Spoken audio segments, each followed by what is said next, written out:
Paano kung bigla kang napunta sa mundo ng Mobile Legends? Hour 1, lumakad ka papasok sa portal ng walang pag-aalinlangan dahil alam mong ready ka nang maging dark system. Hour 5, nakita mo ang unang kalaban, mabilis kang umatake, eksakto ang galaw, at napatumba mo siya, kaya ikaw ang naka-first blood. Hour 8, pumasok ka sa jungle at hinarap mo ang isang napakalaking orange buff monster. Matapos mo siyang talunin, napunta sa'yo ang kapangyarihan niya. Ramdam mong lumakas ka. Hour 10, inipon mo ang lakas mo at pinakawala ng isang malakas na ultimate skill na yumanig sa buong laban.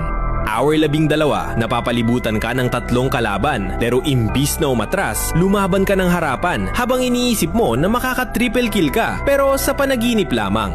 Hour 15, nagtago ka sa bush, tahimik na naghihintay ng tamang pagkakataon para makapitas ng kalaban. Makalipas ng ilang minuto ay may nakita kang kalaban na papalapit, kaya lumabas ka sa bush at tumalon sa ere at umatake. Nabigla ang kalaban. Matapos ang maikling laban, bumagsak ang kalaban. Tumayo ka ng may kumpiyansa, sayang-saya ka kahit bot lang ang napatay mo.